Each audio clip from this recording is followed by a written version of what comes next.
some greeting we had in North Carolina. I'll tell you, I don't know if you saw the crowd outside, but it's pretty amazing. But we've had it in Texas and Ohio, South Carolina, Florida. It's just incredible what's happening. Please sit down, please. And I'm honored to be in North Carolina in the presence of true American heroes as we commemorate the 75th anniversary of the American victory in World War II, and a victory it was. On September 2nd, 1945, the great General Douglas MacArthur accepted Japan's unconditional surrender aboard the USS Missouri in Tokyo Bay. VJ Day marked the end of the deadliest conflict in human history and the ultimate triumph of American freedom. It was a big day. It was a great triumph, a great country, and our country is greater than ever before. That's what's happening, and that's what it is. It's a greater military than we've ever had before.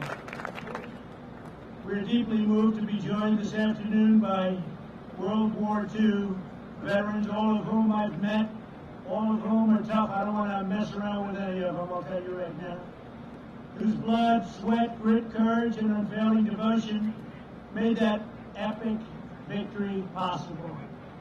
These brave Americans raced into the fires of hell to vanquish tyranny, dethrone fascism, and defend the American way of life. You've earned the eternal and undying gratitude of all Americans, and that's why I'm here today. I wanted to be with you. You know what I'm talking about, don't you? We had a good time a little while ago, right over at the Oval Office, Congressional Medal of Honor. We're privileged to be joined as well by veterans from every generation, including a number of wounded warriors. We stand in awe of your service. I can say that. So respect, so love. We are in awe. Joining us for this commemoration, our Secretary David Bernhardt. Secretary, where's David? Thank you, David, very much for being here. A great senator, a real friend of mine, a tremendous senator, actually, and he works very, very hard, and he loves the people of North Carolina. Senator Tom Tillis. Tom, thank you very much. And some warriors, they're in Congress, and they're tough and they're smart. Representatives David Rouser, Ted Budd, and Dan Bishop. Thank you, fellas. They are tough. But you're not as tough as these guys, I'll tell you right now, right? You're not as tough as them. There's no better place to mark this profound World War II anniversary than right here in Wilmington, North Carolina. The people of this city and this state, and its incredible state, and I want to thank you for being so nice to me. You've been very nice. Very, very nice. Every time we've asked for something, but I've been nice to you also, I have to say that. But you made the extraordinary contributions to the war effort. That's North Carolina made this extraordinary contribution, and so many. Nearly 2 million American servicemen trained for combat in North Carolina, more than any other state. Wow, that's pretty good, isn't it, huh? Who would know that? 2 million trained, more than any state. Over 360,000 service members from your state fought in the Second World War. They battled on the cliffs of Normandy, over the skies of Africa, and in the deep waters of the Pacific.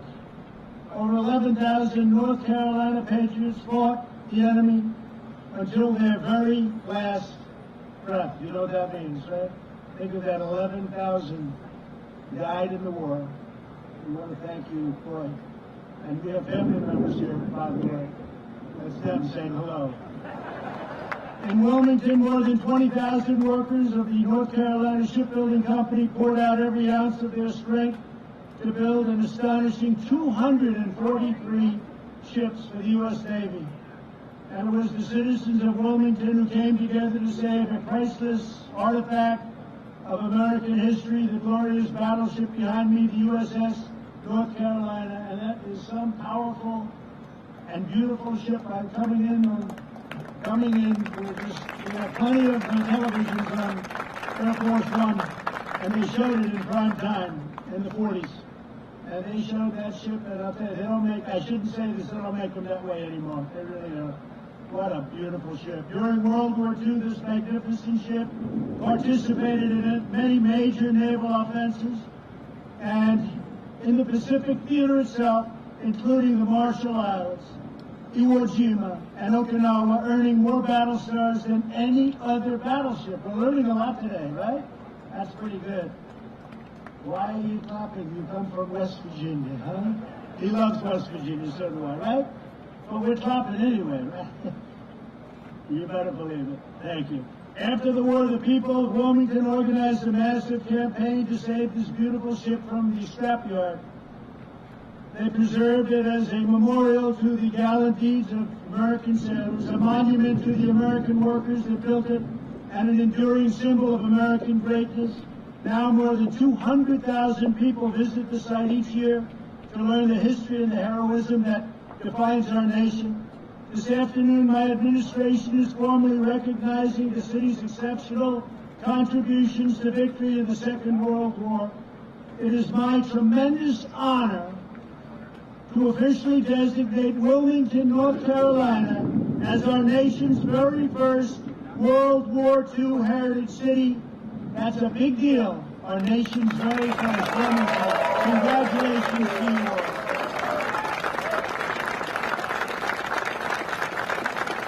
And God is saluting you up there, I tell you. You may have to go a little quicker than I thought, right? With this designation, we proudly declare that in America, we don't tear down the past, we celebrate our heroes, we cherish our heritage, we preserve our history, and we build the future. This mighty vessel and this magnificent town will forever tell that story with this designation. So I want to just congratulate North Carolina and Wilmington. That's a fantastic thing. I want to thank Senator Tillis and Congressman Hauser. Stand up, please. In between the lightning bolts. For their work to make this day possible. Thank you, Tom. Thank you, fellas. Great job. And let me also thank retired Navy Captain Wilbur Jones, who has championed the cause of World War II heritage cities. Wilbur, thank you. Thank you, Wilbur. Great job. Great job. So, Wilbur, you know a lot of people wanted this, right? So you are just a tough cookie. You got it. Number one in the nation. I want to thank Wilbur. That's great. I also want to recognize several of the heroes who saved American freedom. And I've known some of them since I've been in office. I've seen them. And there they are. Here today is my good friend who I just left, and he was in the Oval Office with me at the White House, Woody Williams.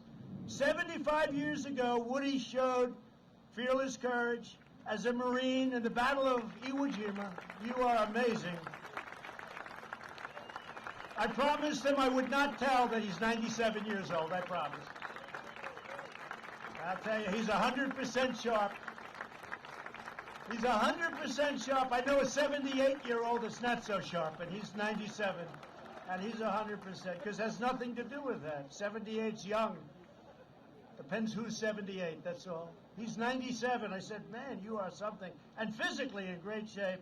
He braved a torrent of hostile fire while destroying one enemy machine gun position after another, knocked them out one after one for his daring actions.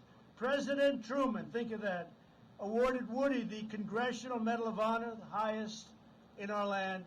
Woody, congratulations. You inspire us all. It was great to have you on Air Force One. I had promised him, maybe 2 years ago, I said, I'll take you on Air Force One. He came up. He's very aggressive. He said, I'd like to fly on Air Force One. I said, I'll do it, and today we did it, right? We got it done. Thanks, Woody. Great job. Also joining us today is Paul Phillips, a veteran of World War II, Korea, and Vietnam. During the Second World War, Paul proudly served on the USS North Carolina in the Pacific Theater. At 93 years old, he has returned today to visit the ship upon which he so nobly served. He's a tremendous man. Paul, it's our honor to have you with us. Please, Paul, stand up. Thank you, Paul. Thank you. Perfect. Thank you, Paul. Great job, Paul. Appreciate it. Here as well is Army veteran Greg Melikian. When Greg was 20 years old, he served as a radio operator in the headquarters of Supreme Allied Commander General Dwight D. Eisenhower. I'd love to have heard some of those conversations. Much more interesting than today, right? 75 years ago, General Eisenhower directed Greg to broadcast around the world the long-awaited news that Germany had surrendered. Greg, your being here is very, very much appreciated. Thank you very much. It was a great honor meeting you before. Thank you very much. Very, very great honor. Our task today is to pass on to the next generation the blessings of liberty that you fought for and that you bled for. All for security. You wanted to secure our future. You wanted to praise and raise our flag, and you did that. You raise our flag, and you stand proud, and you stand tall. And we're doing it in our nation, too. Almost everyone. Every once in a while, you see somebody not do it. We don't like it when they don't do it, do we? We don't like it. I want to just thank you. Fantastic job. American warriors did not defeat fascism and oppression overseas only to watch our freedoms be trampled by violent mobs here at home. We stopped those violent mobs very easily. All they have to do is say, please come in, Mr. President. We'll have it done in 1 hour. Please come in. It's one of the great, to me, just incredible that they don't immediately, they just, as you know, at Portland, the mayor last night, he was raided. His home was raided. He was thrown out of his home. And then he'll stand up and he'll fight for these people. These people only know one thing, and that's strength. That's all they know, strength. And we have strength. For the sake of all Americans, we must uphold the rule of law and defend the American dream for every child in our land. We must teach our children that America is the land of heroes like you. You're heroes. You know that, right, Woody? You're heroes. You're great, great men. Great men. Better believe it. We're not ashamed in America. We're not ashamed of anything. I signed a very important edict recently. 3 months ago, they were ripping down statues. I said, you can rip them down, but you're going to serve 10 years in jail if you do. And as soon as I did that, incredibly, you haven't heard about statues coming down, have you? Statues are monuments. But we're not ashamed of our country. We're proud of our country, prouder than we are of anything else. Our country is great, and we're going to keep it that way. We're going to keep our country great. Together, we will remember America's towering victories. We will recognize America's outstanding virtues, and we will pay tribute to the heroes who keep us safe, strong, proud, and free. And I also, in addition to our wonderful, brilliant military, I want to thank law enforcement, because the law enforcement, without them, we're not here today very well. They've done an incredible job. Really an incredible job. And thank you again to the World War II veterans in attendance today. This is such a great tribute to North Carolina. We will never forget what you did for us. Your legacy is etched forever into the heart and soul of a grateful nation. And this spot is right now one of the most important military spots anywhere in the world. Congratulations to everybody, and thank you for making it come true. Thank you all very much. God bless you. God bless North Carolina, and God bless America. Thank you all very much. Thank you.